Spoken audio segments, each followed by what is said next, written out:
ఇప్పుడు రవిచంద్రారెడ్డి గారు చెప్పిన దాంట్లో ఒక అంశంతో నేను విభేదిస్తున్నా. పాకిస్తాన్ వాళ్ళు 49% ఉన్నారు.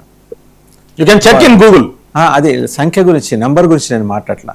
వాళ్ళ చావే వాళ్ళు చావలేకపోతుంటే మధ్యలో వచ్చి మన దేశంలో వచ్చి 49% సోషల్ మీడియాలో వాళ్ళు ఈ వాళ్ళ కాంట్రిబ్యూషన్ ఉంది ఈ పక్క అంశానికి సంబంధించి అంటే సంభవ్ ఇదేదో అర్థం కావట్లేదు ఈ ఈక్వేషన్. సరే, అంశం పక్కన పెడితే పెద్దలు తులసిరెడ్డి గారు మాట్లాడారు, గఫూర్ గారు కూడా మాట్లాడారు.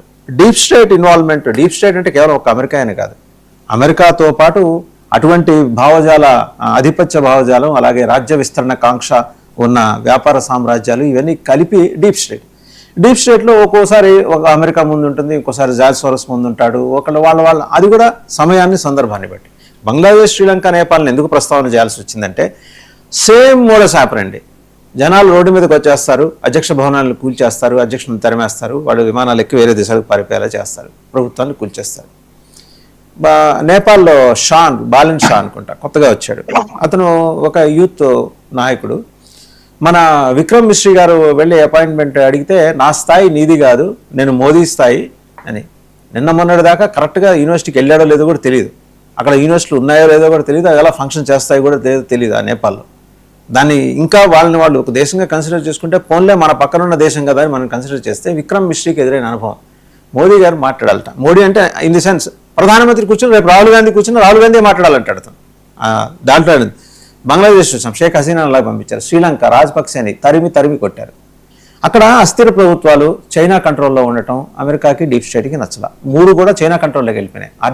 ఆర్థికంగా ఏంటంటే ఆ పోర్ట్లు నిర్మించడం, అప్పులు ఇవ్వటం, తర్వాత వాటిని లాక్కోవటం. చైనా మోడల్ అది, దాంట్లో వెళ్ళిపోయింది. మన చుట్టూ పైల్స్ ఆఫ్ స్ట్రింగ్, మన చుట్టూ ఉన్న దేశాలను కబళించాలి. ఇది అమెరికాకు కూడా ఆ దేశాల్లో ప్రయోజనాలు ఉన్నాయి కదా, మన మీద ప్రయోజనం కాదు, ఆ దేశాల్లో ప్రయోజనాలు ఉన్నాయి కాబట్టి ఆ దేశాల్లో ఇలాంటి ఈ జంజీ ఉద్యమాలు. Deep state, America plus deep state. ఇక్కడ కూడా ఎందుకు వస్తుందంటే ఇందాకన్నా క్యూబాతో ఏం పని, 94 ఏళ్ల ముసలాయన, ఆయన ఉన్నాడో లేదో కూడా ఆయనకు తెలియదు, ఆయన తీసుకెళ్ళి అరెస్ట్ చేస్తాట రాహుల్ కాస్ట్రోని. క్యూబాని అష్టదిగ్బంధనం చేసి పారేశాడు డొనాల్డ్ ట్రంప్. ఆయన అయితే ఖాళీగా ఉండండి. సో భారతదేశంలో సుస్థిర ప్రభుత్వం, నేను మళ్ళీ చెప్తున్నానండి, యూపీఏ 10 ఏళ్ళు సుస్థిర ప్రభుత్వమే, గడిచిన 15 ఏళ్ళు సుస్థిర ప్రభుత్వమే. పార్టీలకు అతీతంగా నేను ప్రభుత్వాల గురించి మాట్లాడుతున్నా. సుస్థిర ప్రభుత్వాలు ఉండటం అనేది అమెరికాకు నచ్చదు. సో దాన్ని డీస్టెబిలైజ్ చేయడం, దీంట్లో ఏదో అద్భుతాలు జరుగుతాయని కాదు, ఒక అన్రెస్ట్ క్రియేట్ చేసి దాంట్లో నుంచి అవకాశాలు సృష్టించుకోవడం, ప్రకాష్ రాజులను సృష్టించడం. ఏమంటారు వస్తాను రావు గారు? Sir good morning sir. 19 TV ప్రేక్షకులకి, ప్యానెల్లో ఉన్న తులసిరెడ్డి గారికి, గోకుల్ గారికి, రవిచంద్రారెడ్డి గారికి.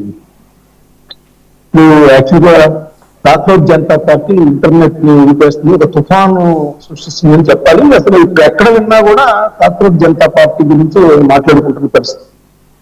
సో దీని వెనక ఎవరున్నారు? ఇప్పుడు మీరు చెప్పారు, నేపాల్ కానీ ఆయా దేశాల్లో అక్కడ ఉన్న అండర్స్ట్ ఏ విధంగా పెళ్లిబిట్టింది, ఏ విధంగా పాలకుల్ని రోడ్ల మీద పరిగెత్తాల చేసింది, దేశాలు విడిచిపెట్టి వెళ్ళేలా చేసింది, ఇవన్నీ మనం చూసాం. అయితే భారతదేశంలో ఏంటంటే ఇంటర్నల్ గా ఏమన్నా రాజకీయ నాయకులందరూ కొట్లాడుకుంటారేమో కానీ వేరే దేశం వాళ్ళు కనుక కుట్రలు చేస్తే దాన్ని తిప్పి కొడతారు. అదైతే మనం భారతదేశం గురించి మనం చెప్పచ్చు. అయితే మీరు అన్నట్టు చైనా కానీ అమెరికా కానీ మన దేశంలో అస్థిరత సృష్టించడానికి, లేదంటే శాంతి భద్రత సమస్య సృష్టించడానికి నిరంతరం ప్రయత్నం చేస్తాం. మనకు ఆల్రెడీ రోహింగ్యాల ద్వారా మనం చూస్తా ఉన్నాం కదా, ఏం జరుగుతుందో అని చూస్తా ఉన్నాం. వెస్ట్ బెంగాల్లో చొరబాటుదారులు, ఇవన్నీ కూడా చూస్తాం. అయితే నేననేది ఏంటంటే అసలు భారతీయ జనతా పార్టీ మన గౌరవనీయులైన చీఫ్ జస్టిస్ సూర్యకాంత్ గారు ఏదైతే కామెంట్ చేశారో, ఆయన సీనియర్ న్యాయవాది సంజయ్ అప్లికేషన్ నేపథ్యంలో ఆయన పరాన్న జీవులని, లేదంటే బొద్దింకలని కామెంట్ చేశారు. దానిలో నుంచి ఆ బొద్దింకలు అనే పదాన్ని తీసుకొని దాంట్లో కూడా క్రియేట్ చేశారు. ఇప్పుడు అభిజిత్ దిగ్గే మాట్లాడింది కూడా వీడియో కూడా చూసాం. ఆయన ఏమంటాడు, నా వెనకాల ఎవరు లేరు, మీరు ఎంతైనా రీసెర్చ్ చేసుకోండి, ఇన్వెస్టిగేట్ చేసుకోండి, దానికి నేను సిద్ధంగా ఉన్నాను. అయితే నేను ప్రస్తావించిన సమస్యలు, దానికి లభిస్తున్న మద్దతు అదంతా సరే చూసి ముందుకు వెళ్ళినాను. సరే, ఇప్పుడు రవిచంద్రారెడ్డి గారు కామెంట్ చేశారు, అది డిఫరెంట్ గా ఉంది, అదంటే దాని కుట్రకోణం అనిపిస్తుంది. మన రవిచంద్రారెడ్డి గారు చెప్పిందంటారు, కాంగ్రెస్ పార్టీ రాహుల్ గాంధీ విదేశాలకు వెళ్ళినప్పుడు కానీ, లేదంటే ఇక్కడ దీనికి ఫండింగ్ ఏం జరుగుతుంది, లేకపోతే ఆమ్ ఆద్మీ పార్టీ వెనకాల ఉందా, ఇవన్నీ పక్కన పెట్టింది. ఏంటంటే కాక్రోచ్ జనతా పార్టీకి సంబంధించి ఫాలోవర్స్ తో వచ్చిన వాళ్ళు వెల్లడిస్తున్న అంశాలు, కామెంట్స్, లేదంటే ఆ యువత ఆ పాటలు ఇవన్నీ కూడా ర్యాప్ సాంగ్స్ ఇలా ఒక తామతంపరగా వెళ్ళిపోతా ఉన్నాయి. జస్ట్ 2 రోజుల్లోనేమో కోట్లలో వెళ్ళిపోతుంది వీసి. ఇదంతా ఏంటి? కేవలం మీరు అన్నట్టు ఆ పాకిస్తాన్, టర్కీ, లేదా బంగ్లాదేశ్, నేపాల్, వీళ్ళ అమెరికా, చైనా వీళ్ళు ఉన్నారా దానిలో? అదంతా పక్కన పెడితే అసలు వాళ్ళు ప్రస్తావిస్తున్న అంశాలే. అది వాస్తవం వెళ్తుంది నిజమే కదా. ఇప్పుడు దానిలో క్యాప్చర్ చేశారా అనేది పక్కన పెడితే నీట్ అనేది 2-3 సార్లు అట్లాంటి పరీక్షల్ని ఒక ఉనికినే ప్రశ్నించే విధంగా జరుగుతాం. దానికి ఎవరు కారకులు? పోయినసారి నీట్ ఎగ్జామ్ సంబంధించి ఎవరైనా మనం యాక్షన్ తీసుకున్నారా? తీసుకోలేని పక్షంలో మళ్ళీ ఉన్నారు. విద్యార్థులందరూ ఆత్మహత్యలు చేసుకుంటున్నారు. దేశంలో రైతుల గిట్టుబాటు ధరలు దొరకటం లేదు. నిరుద్యోగులకు సంబంధించి వాళ్ళకి ఉద్యోగాల కల్పనలో ప్రభుత్వాలు వెనకపడ్డాయి. అదేవిధంగా వేతనాలు దొరకట్లేదు. నోయిడాలో వేతనాలు దొరకట్లేదు. లేదంటే రంజన్ గొగోయ్ లాంటి వాళ్ళకి సుప్రీంకోర్టు న్యాయమూర్తి అయిపోయిన తర్వాత రాజ్యసభ సీట్లు ఇస్తా ఉన్నారు. ఆ తర్వాత ఇట్లా న్యాయమూర్తిగా పనిచేసే వాళ్ళు గవర్నర్గా నియమితులు అవుతున్నారు. రకరకాలుగా ఉంటా ఉన్నాయి. దానికి ముందుగా వాళ్ళు ఆ తీర్పులు ఇస్తున్నారా? ఇట్లాంటి ప్రశ్నలు లేవనెత్తి ఉన్నాయి. దానిలో వాస్తవాలు ఎంత? దాని నిజంగా యువతలో అసంతృప్తి, యువతలో లేదు ప్రజల్లో కూడా అసంతృప్తి ఉంది. ఒక న్యాయమూర్తి అర్హుడు కాదా రాజ్యసభకి, లేకపోతే గవర్నర్ అర్హుడు కాదా అంటే అది వేరే విషయం. వాళ్ళు ఇమీడియట్ గా వాళ్ళు అక్కడి నుంచి రాగానే అట్లాంటి పదవుల్ని తీసేసుకుంటున్నారు.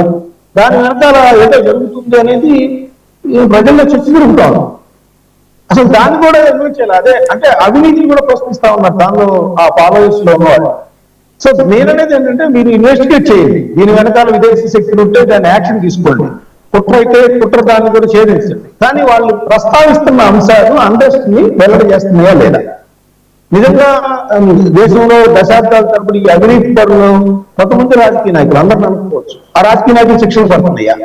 వాళ్ళు డబ్బులు సంపాదించి పనులు ఎగరడానికి శిక్ష పడుతున్నాయి. లక్షల కోట్లు వైవాక్ చేయించుకుంటే వాళ్ళకి శిక్షణ పడుతుంది. ఇవన్నీ ప్రస్తావిస్తున్నారు దానిలో. దాన్ని ఏమన్నాం? దానికి మనం సమాధానం చెప్పాల్సిన అవసరం ఉంది కదా. అది రాజకీయాల్లో ఏ పార్టీ అయినా కావచ్చు. ఈరోజు కాంగ్రెస్ పార్టీ గతంలో దశాబ్దాలు ఉంది. ఈరోజు భారతీయ జనతా పార్టీ 3వ టర్మ్ వచ్చింది. సో ఇవన్నీ నేను ఏ పార్టీకి ఆపాదించట్లేదు. సో అక్కడ అవినీతిని మనం అవినీతి పరుల మీద శిక్ష పడేలా చేస్తున్నామా? ఇట్లా వ్యవస్థల్ని విధ్వంసం చేసుకుంటా వెళ్తా ఉంటే నిజంగా ప్రజల్లో అసంతృప్తి వస్తుందా రాదా? దీన్ని వాళ్ళ నిరాశ, ఆవేదన, వాళ్ళలో ఏదైతే యువతలో ఉందో అదంతా వెల్లడవుతున్న అంశాన్ని మనం కాదన్నామా? దీని అంటే అదొక్కడలో చూడండి. నిజంగా కుట్ర జరిగితే దాని మీద యాక్షన్ తీసుకోండి. అంతేగాని అణిచివేత ధోరణి అనేది తప్పదు. అణిచివేత ఎప్పుడు కూడా ఖచ్చితంగా దాని వేరే ఫలితాలు వస్తాయి. మనం చాలా చోట్ల చూస్తా ఉన్నాం. ఇప్పుడు నేపాల్లో అక్కడ వాళ్ళు కుట్రలతో చేసి ఉండొచ్చు. కానీ మన భారతదేశం అంత బలహీనంగా అయితే లేదు. వేరే వాళ్ళు మనల్ని రెచ్చగొడితేనో లేకపోతే కుట్ర చేస్తేనో మన భారతదేశం కూలిపోయే పరిస్థితిలో లేదు. చాలా శక్తివంతంగా ఉంది. దానిలో ఎటువంటి అనుమానాలు లేవు. మా నరేంద్ర మోడీ గారి విధానాలు కొన్ని నచ్చకపోవచ్చు. విదేశాంగ విధానం లోపాలు ఉండొచ్చు, లేదా ఉండొచ్చు. కానీ స్ట్రెంగ్ గా ఉందనేది భారత ఆర్థిక వ్యవస్థ ఎలా స్ట్రెంగ్ గా ఉందో రాజకీయంగా కూడా స్ట్రెంగ్ గా ఉంది. చెప్పండి, సిజేపీ ఇమీడియట్ ఆల్టర్నేటివ్ గా ఎదుగుతుందా బీజేపీకి? కాంగ్రెస్ ని, నేషనల్ పార్టీస్ ని, కమ్యూనిస్ట్ పార్టీలు, జాతీయ పార్టీలైన కమ్యూనిస్ట్ పార్టీలను కూడా దాటేసి ఒక ఇమీడియట్ ఆల్టర్నేటివ్ గా ఎమర్జ్ అవుతుందా? అవకాశాలు ఉన్నాయా? ఇట్స్ హైపోథెటికల్ క్వశ్చన్ కావచ్చు, హైపోథెటికల్ కావచ్చు, బట్ దాని మీద కూడా మనం మాట్లాడుకోవాలి. అంటే ఇప్పుడు మనం కొన్ని ఉదాహరణలు చూడొచ్చు. ఢిల్లీలో భారతీయ జనతా పార్టీ, కాంగ్రెస్ పార్టీ లాంటివి ఉన్నా కూడా ఆమ్ ఆద్మీ పార్టీ ఎలా వచ్చింది? అక్కడ అవినీతి వ్యతిరేకంగా ఢిల్లీ వాసులందరూ కూడా పెట్టే కదా, దాని రిఫ్లెక్షనే కదా. ఫోన్ చేసి అడగాలి మీరు. జార్జ్ సోరస్ ఫోన్ చేసి అడగాలి ఆమ్ ఆద్మీ పార్టీ ఎలా వచ్చింది ఆయన చెప్తాడు. రెండో సార్ పంజాబ్ తీసుకోండి. పంజాబ్ లో అయితే అకాలీదళ్ళు, లేదంటే కాంగ్రెస్, లేదంటే బీజేపీ. ఆమ్ ఆద్మీ పార్టీ ఎక్కడి నుంచి వచ్చింది? అది కూడా ఆయన చెప్తారు. తమిళనాడు అయితే డిఎంకే, లేకపోతే ఇది ఎక్కడి నుంచి వచ్చింది? విజయ్ పార్టీ ఎక్కడి నుంచి వచ్చింది? అసంతృప్తి వచ్చినప్పుడు ఖచ్చితంగా దాని రిఫ్లెక్షన్స్ కొత్త వాళ్ళైనా కూడా పైసా ఖర్చు లేకుండా తీసుకెళ్లి అసెంబ్లీలోనో పార్లమెంట్ లోనో కూర్చోబెడుతున్నారు. ఆ విషయం మనం కాదన్నామా? అలా ఎన్నికైన ప్రభుత్వాన్ని కూర్చే విధంగా జాతీయ పార్టీలు ఉండా ఉన్నాయి. గతంలో కాంగ్రెస్ పార్టీ కూడా అలాంటి చేసే పరిస్థితి కూడా ఉంది. అప్పుడు ఆంధ్రప్రదేశ్ లో అసంతృప్తి రేకెత్తి అది కాంగ్రెస్ పార్టీ మీద అసంతృప్తి రేకెత్తి తెలుగుదేశం పార్టీని తీసుకొచ్చింది, దాన్ని కూల్చేశారు కదా అప్పుడు కూడా. ఇప్పుడు కూడా అలాంటివి జరుగుతూ ఉన్నాయి. ఏదైనా ఏంటంటే ఆ యువత లేవనెత్తిన ప్రశ్నలు కనుక మనం అదే విధంగా వదిలేస్తే మీరు అన్నట్టు అవి జాతీయ స్థాయిలో కూడా ప్రత్యామ్నాయంగా మారే అవకాశాలు ఉన్నాయి పార్టీలకి. దాన్ని అణిచివేస్తారా లేకపోతే ఇంకేం చేస్తారా? అణిచివేస్తే ఏమి జరగరండి. అణిచివేసినా ఏం చేసినా ప్రజలైతే వాళ్ళు ఏదైతే చేయాలనుకుంటారో చేస్తే. సో దీని గమనించాలి అంటే మీరు అన్నట్టు ఖచ్చితంగా ఎంతో కొంత రేపు రాబోయే ఎన్నికల్లో కూడా నేను ఎర్లీ కావచ్చు, మీ ప్రశ్న కూడా హైపోథెటికల్ గా ఉండొచ్చు, కానీ దీని పర్యవేక్షణాలు ఖచ్చితంగా 2029లో కనిపిస్తాయి.